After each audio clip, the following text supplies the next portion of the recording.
बिस्मिल्लाहिर्रहमानिर्रहीम। फुल्लां दी चंगेर पंजाबी, मिठी लगदी ढेर पंजाबी। फुल गुलाब दी खुशबू बन के खिलड़ी चार चुफेर पंजाबी। सबनू आखे जी आया नू करदी तेर ना मेर पंजाबी। सब तो पहले मैं तुहानू सारिਆਂ ਨੂੰ इस महफिल दे विच जी आया नू आखदा वां ते हुण मैं गल करांगा साडी माँ बोली पंजाबी दे बारे च। ਉਹ ਜ਼ੁਬਾਨ ਜਿਹਦੀ ਵਜ੍ਹਾ ਨਾਲ ਅੱਜ ਅਸੀਂ ਪੰਜਾਬੀ ਕਹਿਲਾਉਂਦੇ ਆ, ਉਹ ਜ਼ੁਬਾਨ ਜਿਹਦੇ 'ਚ ਕਦੀ ਸਾਨੂੰ ਸਾਡੇ ਦਾਦਾ ਦਾਦੀ ਤੇ ਨਾਨਾ ਨਾਨੀ ਕਹਾਣੀਆਂ ਸੁਣਾਉਂਦੇ ਸਨ, ਉਹ ਜ਼ੁਬਾਨ ਜਿਹਦੇ 'ਚ ਕਦੀ ਸਾਨੂੰ ਸਾਡੀਆਂ ਮਾਵਾਂ ਲੋਰੀਆਂ ਸੁਣਾਉਂਦੀਆਂ ਸਨ, ਉਹ ਜ਼ੁਬਾਨ ਜਿਹਨੂੰ ਅੱਜ ਅਸੀਂ ਆਪਣੀ ਮਾਂ ਬੋਲੀ ਕਹਿੰਦੇ ਆ। ਪਰ ਅਫਸੋਸ ਅੱਜ ਉਸੇ ਜ਼ੁਬਾਨ ਨੂੰ ਜਿਹਨੂੰ ਅਸੀਂ ਆਪਣੀ ਮਾਂ ਬੋਲੀ ਕਹਿੰਦੇ ਆ, ਅੰਗਰੇਜ਼ੀ ਜ਼ੁਬਾਨ ਦੇ ਪਿੱਛੇ ਅਸੀਂ ਆਪਣੇ ਪੈਰਾਂ 'ਚ ਰੋਲ ਰਹੇ ਆ। ਜਿੱਥੇ ਕਦੀ ਇੱਕ ਪੰਜਾਬੀ ਆਪਣੀ ਮਾਂ ਬੋਲੀ ਨੂੰ ਬੋਲਦੇ ਮਾਣ ਕਰਦਾ ਸੀ, ਅੱਜ ਉਹੀ ਪੰਜਾਬੀ ਆਪਣੀ ਮਾਂ ਬੋਲੀ ਨੂੰ ਬੋਲਦੇ ਸੰਗਦਾ ਹੈ। ਜਿੱਥੇ ਕੱਲ ਦਾ ਜਦ ਤੱਕ ਗੁੱਲੀ ਡੰਡਾ ਪਿੱਠੂ ਤੇ ਕਬੱਡੀ ਵਰਗੇ ਖੇਡ ਖੇਡਦਾ ਸੀ, ਉੱਥੇ ਹੀ ਅੱਧਾ ਜਦ ਤੱਕ ਮੋਬਾਈਲਾਂ ਦੇ ਵਿੱਚ ਗਵਾਚ ਗਿਆ ਜੇ। ਜਿੱਥੇ ਕਦੀ ਵਿਆਹਾਂ ਦੇ ਵਿੱਚ ਢੋਲ ਵੱਜਦੇ ਸੀ, ਉੱਥੇ ਹੀ ਢੋਲਾਂ ਦੀ ਜਗ੍ਹਾ ਡੀਜੇ ਨੇ ਲੈ ਲਿੱਤੀ ਹੈ।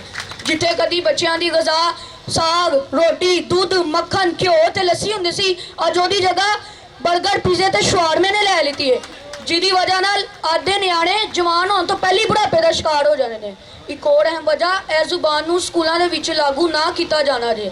ਅੱਜ ਕੱਲ੍ਹ ਪੰਜਾਬ ਦੇ ਹੀ ਕਈ ਸਕੂਲਾਂ ਦੇ ਵਿੱਚ ਪੰਜਾਬੀ ਬੋਲਣ ਨੂੰ ਬੁਰਾ ਸਮਝਿਆ ਜਾਂਦਾ ਹੈ। ਉਹ ਆਂਦੇ ਨੇ ਇਹ ਜਾਹਲਾਂ ਦੀ ਜ਼ੁਬਾਨ ਹੈ। ਉਹ ਹੁਣ ਉਹਨਾਂ ਨੂੰ ਕੌਣ ਸਮਝਾਏ ਕਿ ਜਾਹਲ ਤੇ ਉਹ ਆਪ ਨੇ ਜਿਹੜੇ ਆਪਣੀ ਮਾਂ ਬੋਲੀ ਨੂੰ ਛੱਡ ਕੇ ਦੂਜੀਆਂ ਜ਼ੁਬਾਨਾਂ ਮਗਰ ਭੱਜਦੇ ਨੇ। ਇੱਕ ਵਾਰੀ ਤੁਸੀਂ ਦੁਨੀਆ ਦੀਆਂ ਉਹਨਾਂ ਕੌਮਾਂ ਦੇ ਉੱਤੇ ਨਜ਼ਰ ਪਾਓ ਜਿਨ੍ਹਾਂ ਨੇ ਤਰੱਕੀ ਕੀਤੀ ਹੈ, ਤੁਹਾਨੂੰ ਸਭ ਤੋਂ ਪਹਿਲੇ ਪਤਾ ਲੱਗੇਗਾ ਉਹਨਾਂ ਨੇ ਤਰੱਕੀ ਸਿਰਫ ਆਪਣੀ ਮਾਂ ਬੋਲੀ ਦੀ ਬਦੌਲਤ ਹੀ ਕੀਤੀ ਹੈ।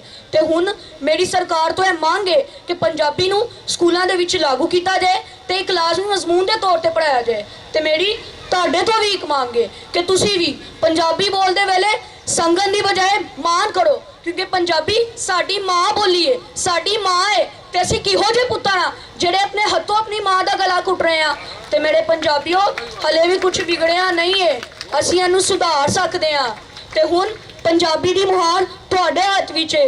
ਤੁਸੀਂ ਇਸ ਬਾਰੇ ਆਪਣੀ ਸੋਚ ਨੂੰ ਬਦਲੋ, ਕਿਉਂਕਿ ਕਾਲੀ ਰਾਤ ਵੀ ਮੁੱਕ ਸਕਦੀ ਹੈ, ਕਾਲੀ ਰਾਤ ਵੀ ਮੁੱਕ ਸਕਦੀ ਹੈ ਜੇ ਸੋਚਾਂ ਵਿੱਚ ਹੋਵੇ ਚਾਨਣ। ਸਾਹਿਬ